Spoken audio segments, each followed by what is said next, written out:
Alright, we are here with the Resident Evil 3 Remake reaction. This pandemic has spread faster than any disease in modern history. Angry mobs rumble the city, commercial buildings. Authorities are bracing for more rioting tonight. He was knocked unconscious yesterday. A citywide emergency has been declared. CDC has quarantined the lower Midwestern region of the U.S. Commitment, honesty, integrity, these are the core values that create the foundation for Umbrella.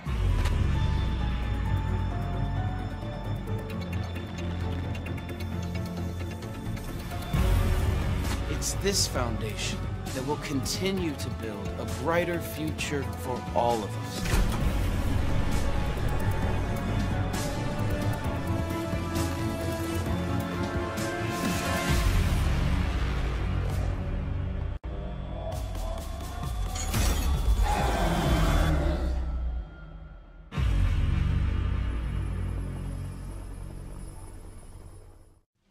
So, I got the game the day before it came out because I pre-ordered it, and of course I took right to playing it.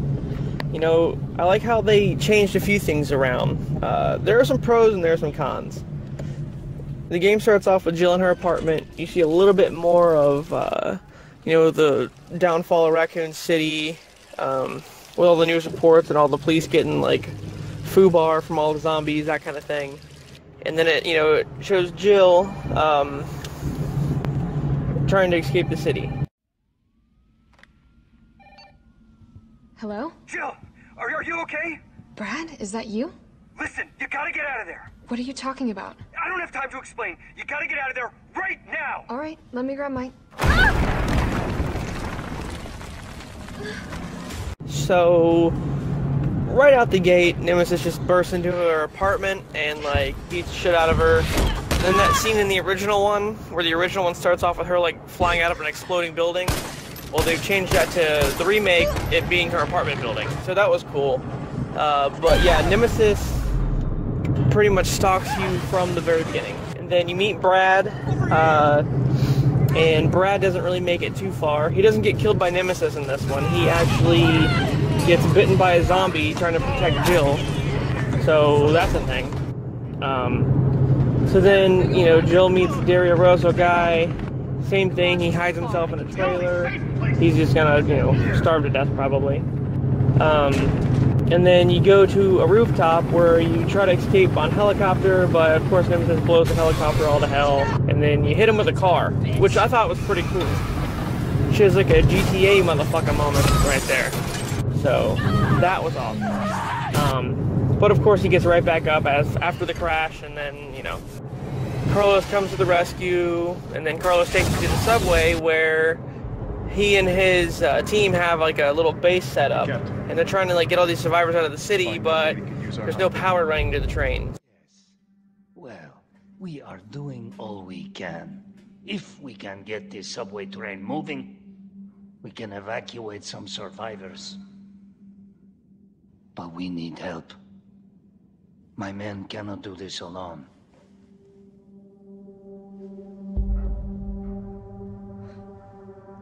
All right. I'm in.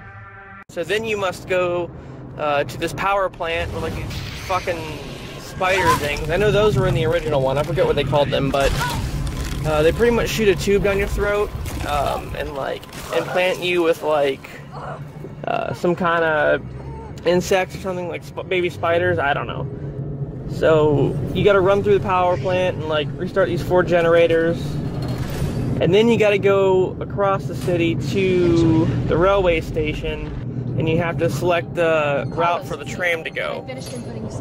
So once you do that, it's all gravy, except you run into Nemesis again here in the sewers, where you meet the Hunter Gamma. This is like the worst fucking enemy of the game, okay? Because you can't get too close to it. If it gets in too close proximity to you, its mouth opens up and just eats you in like one bite. It's kind of like a one-shot, like how the IVs were in the second one. These things just kill you like instantly. So you have to back up, shoot it in the legs. You know, if you shoot it in the legs, it'll fall and the mouth will open up and you can just rapid fire the mouth. Handguns don't do shit. You know, just get a shotgun or grenade launcher, or, you know, if you've run through the game a few times and you have the rocket launcher, just blast it with that, obviously. But shotgun will work. Or grenades. Grenades will one-shot kill it, too. So if you have grenades, save them for the damn hunters.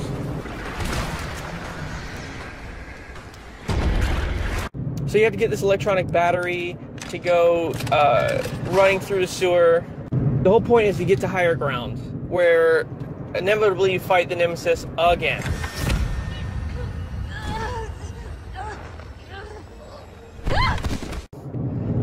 And you had to fight him on this rooftop. And this time he has a flamethrower. So that's all well and good, but you just shoot the tank at the flamethrower and blow him up. And then you fall off a roof. It's like 3 or 4 stories. You should be dead, but you're not. You don't even look scathed at all. And then you venture out over this ladder of this fire truck, and you end up in the same street area from RE2. You know, it's like the back gate of the police station. You have Kendo's gun shop. Shit, Jill. Kendo, you're all right. You're all right's a stretch. I guess him and Jill have like a rapport, him making all the handguns for stars and all that stuff. And then he pretty much barricades himself in the back room like he did in the second game. And you get this key to unlock that gate that's right next to his shop.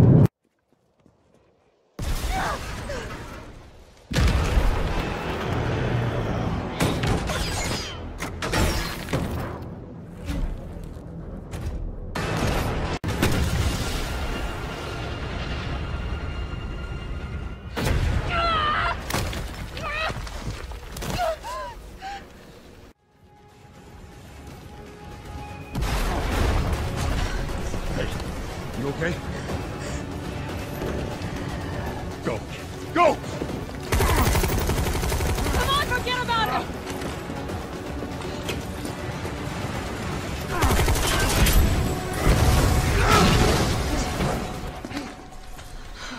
Okay, so you do all that, you get on the train, and then the train derails because Nemesis boards the train, kills Mikhail, and just causes a bunch of fuckery. Get off my train. Shitbird!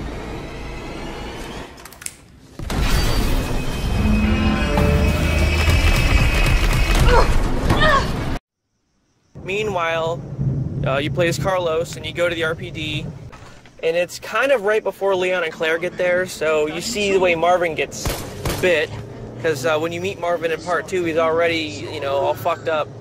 So it turns out it was Brad, which is a kind of a callback to the original game, because in RE2, in the original one, if you don't pick up any ammunition or anything on the way to the police station, you see a zombie Brad, and we all know that Nemesis, you know, killed Brad in the courtyard of the RPD, so it all ties together.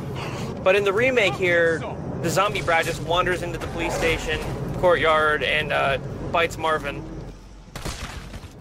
And so as, you know, Carlos and the other dude, they're trying to locate this doctor who has the vaccine for the T-virus.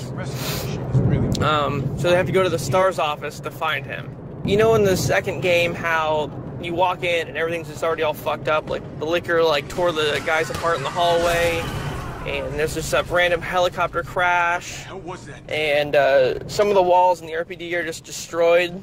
Looks like Nemesis plowed through them, and you're like, oh, when the third game comes out, they're going to explain that. Well, they do, somewhat. So you see the 2 guys in the hallway get killed by the liquor, so that's cool.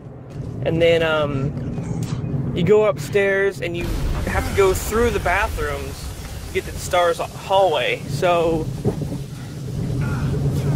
the thing is, the hallway is blocked because there's like a wall in between the bathrooms. So you have to detonate C4 and blow the wall up. So in the second game, that's how the wall was destroyed, was by Carlos. The upstairs one, where that weird light and the statue are, that wall's blown out as well, but they don't even explain that, which is stupid because they should have. And also that part where Leon meets Claire for the second time in the remake, and the helicopter crashes into the building, they don't explain that either, which they should have. I thought Nemesis maybe fired a rocket at it, but they don't say. It's just a random helicopter crash. Every kind of abomination. Look, just send in STARS. They're gonna know what to do. No, negative. RPD's overrun too. Then figure it out. You find out the doctor's not in the STARS office. He's actually elsewhere. And so they just opt to, like, just get the fuck out of there. So now you're Jill again, and you come to after the tram crash, where inevitably you fight the Nemesis again. This time, he's mutated into, like, some kind of, like, giant liquor-looking thing, and that's the part that pisses me off, because in the original game, Nemesis has various stages. Stage 2 of Nemesis is what they're calling this, and in the original game, Stage 2 was just him shirtless with a bunch of tentacles. So he wasn't quite, like, monstrous like Birkin was or anything like that. He was more of, like, a humanoid with, like, tentacles. So they changed that a lot. I'm not even gonna tell you right now what he turns into later. I mean, I'll get to that, but it's just, it gets ridiculous. Anyway, so, you pretty much have to fight him in, like, this little, like, makeshift arena. Right, let's do this. Suck it!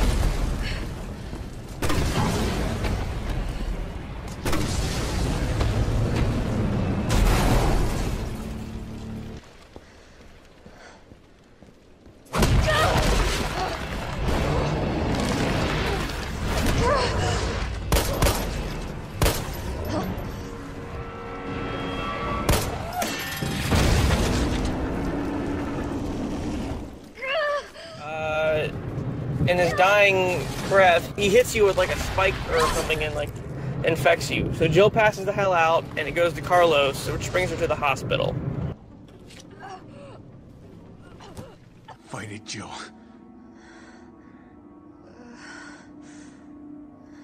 I'm gonna get you the vaccine. You find Dr. Bard. You find out that he's dead. And then, so you get her the vaccine, and then the other guy, Tyrell, I think his name was, he's there, and he's, like, kind of keeping watch on her. You have to go out in the little hallway area and fight a horde of zombies while they're, like, attacking, trying to get to Jill. So you have to hold them off, and eventually you blow up this column, and it, like, crushes a bunch of them. Jill gets the vaccine, she's fine, and then you have to play as her, and then go down to the Nest Part 2. That was all Carlos. So you go down there, and you find out Nikolai, who is one of the UBCS guys with Carlos, is bad, and he's trying to steal the vaccine for himself, and he's been working with Umbrella to record, like, combat data between Jill and Nemesis the whole time. So he leaves you in, like, this warehouse, and you have to find these 4 fuses to get the power back online so you can go to the Nest facility. I got through. They're willing to negotiate. They'll call off the strike if, and this is one big-ass if, we can deliver the vaccine to them before they launch. How long do we have? Hours, maybe. Then let's not waste one more second. This way. So you go down to Nest, and it's not quite the one from the second game. It's a completely different facility, but what you need to do here is create the vaccine for the T-virus, which I was just talking about. Synthesizing vaccine. Yes. Synthesis complete. Please remove the vaccine canister.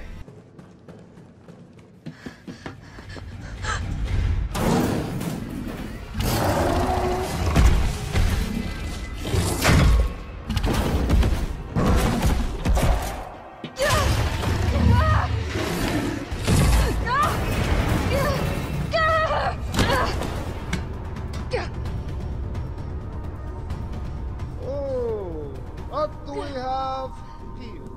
Nikolai, don't! The city needs that vaccine! More than I do. I don't think the wisdom I've been trying to impart on you is getting through. Now, I know you can't put a price on life.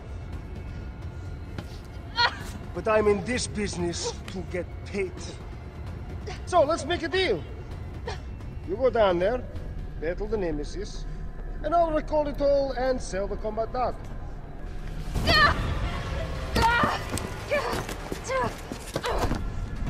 and save your grenade launcher for this because you're going to need it, and you just shoot them a shit ton, and all the while zombies are coming after you, so you have to be quick. But Carlos assists you, and he'll like jump on these like weird like acid tanks, and then you just have to electrocute him on the acid tank, and then do it like a couple times, and he'll finally die.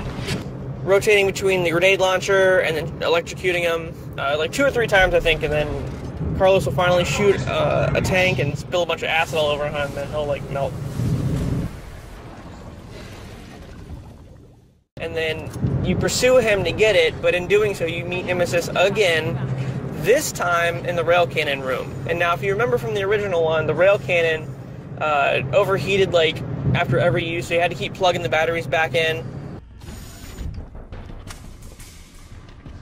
It's done. Give me the vaccine, you greedy son of a bitch. No. You print money. I like money. We shall make ours an ongoing arrangement. Now drop the gun!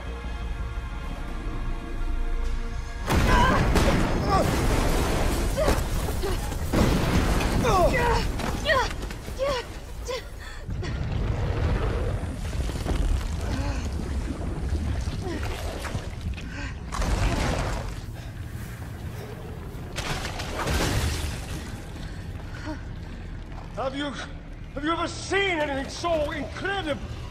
The data on this would be worth millions. But, you know how it is. City's about to explode, and you can't put a price on life. Good luck! Nikolai! It's the same shit here, you know, same storyline pretty much. But this time Nemesis, I mean, he did mutate into like a weird blob creature, like a spiny tumor blob, but this time it's much worse. Like, he gains like a shit ton of mass. He's almost like a Birkin in the train kind of scenario. It needs power. And he gets like these little pustules, and like you fire on him once and then it has to cool down. So in between each cooldown you have to shoot these pustules to kind of like keep them at bay, and then you have to push the batteries back in. You fire it 2 times. The 3rd time is a cutscene, and you shove the rail cannon in his mouth and blow him all to hell. He just turns into goop. And you chase after Nikolai, and then pretty much the rest of the game is a cutscene.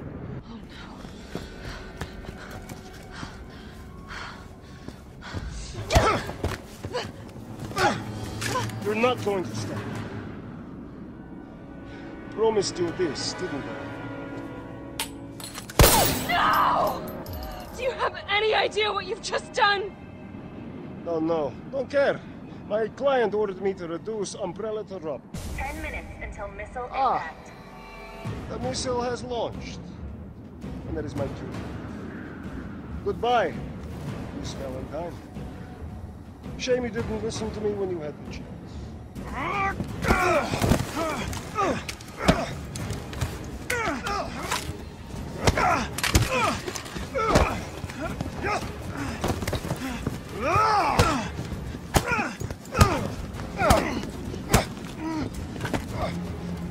It's you! Shoot him! Carlos! Hey, I told you I couldn't leave you in a Carlos's world. That would just be too cruel.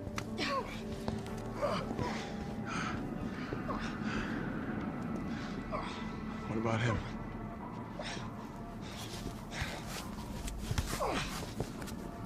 Why'd you do it?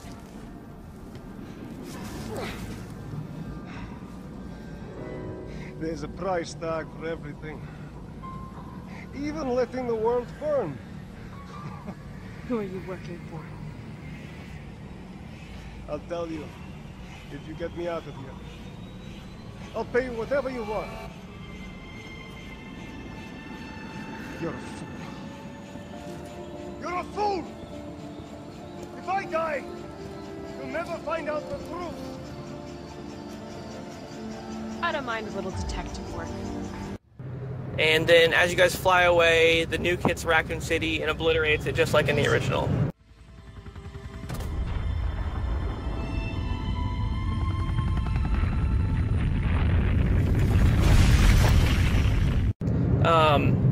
Anyway, so that's the end of the game. Human grade. There is some in-game cutscene where Jill's in a new apartment with the casing from the vaccine laying like destroyed on a table, and she just picks it up, and then that's it. So that was Resident Evil 3 Remake. It was cool, you know, I liked it a lot. They changed it a lot. They took out that weird choice mechanic that you had where you could like pick between different things, which is fine. I like to play through on this. It's just they didn't show Nemesis very often, and they only showed him in like the Nemesis form that we all know, like maybe 2 or 3 times. The rest of the times he was like some kind of like mutated, like Birkin-looking creature, and I didn't like that at all. Also, I like how they tied in some of the RPD stuff, like Marvin and the 2 guys getting killed by the liquor, but they didn't explain the helicopter crash, and that kind of pissed me off. It would have been cool. I know 3 happens like a day before part 2 does, but it would have been cool to see Leon or Claire just kind of running by. That would have been neat, but they didn't do that either. But I like the redesign on Carlos. I like Jill. That was cool. The overall storyline was pretty close to the original one, so I like that as well. Alright guys, that's all I got for you for now. I'll see you on the next one.